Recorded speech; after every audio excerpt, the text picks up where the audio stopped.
Hello বন্ধুরা, আর কি কিচেনে সবাইকে স্বাগত। আজকে আমি ফুল ক্রিমের প্যাকেট দুধ দিয়ে রসগোল্লা বানাবো। একদম নরম তুলতুলে হবে আর একটাও ভাঙবে না।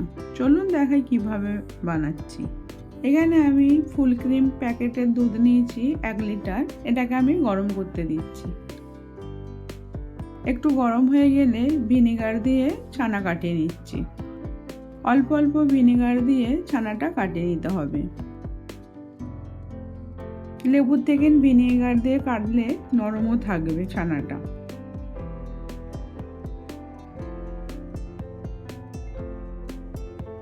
এইভাবে স্লো আঁচেতে ছানাটা কাটিয়ে নিতে হবে।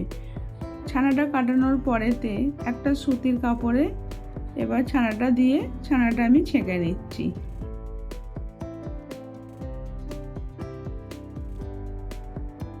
তারপরে একটু জল দিয়ে ধুয়ে নিচ্ছি যাতে ভিনেগারের গন্ধটা চলে যায়।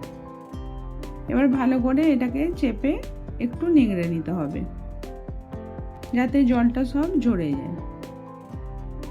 তারপর একটা প্লেটে ঢেলে নিয়ে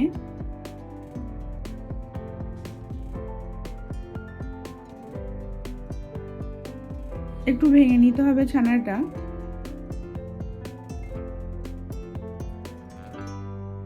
এটা একদম ফুল ফ্যাট দুধ, তো এর জন্য একটু ময়দা দিতে হবে। ময়দাটা দিয়ে ভালো করে এটাকে মাখতে হবে। হাতের তালু করে এটাকে একটু ভালো করে ম্যাশ করে নিতে হবে। প্রায় 10 মিনিটের মতন এটাকে ভালো করে এইভাবে ম্যাশ করে নিতে হবে।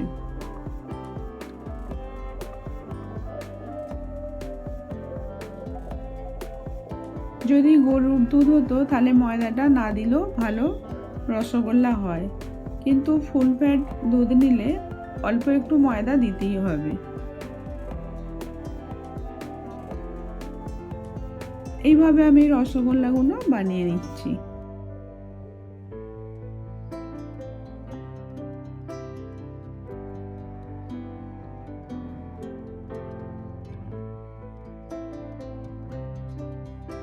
এইভাবে সবগুলো বানিয়ে নিতে হবে।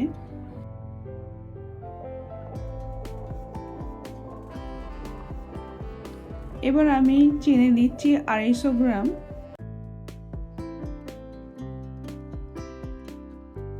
এবার জল দিচ্ছি 2.5 কাপ। এবার ভালো করে ফুটে গেলে রসগোল্লাগুলোকে দিয়ে দিচ্ছি।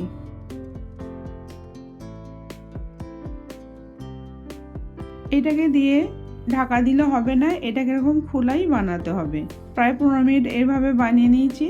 এবার আমি তুলে নিলাম। এইভাবে বানিয়ে দেখবেন। এরকম ফুল ফ্যাট দুধের যদি রসগোল্লা বানান তাহলে একদমই ঢাকনা দেবেন না। এরকম খোলা বানালেই পুরো গোটা গোটাই থাকবে। এইভাবে বানিয়ে দেখবেন। আবার অন্য কোনো রেসিপি নিয়ে আসবো।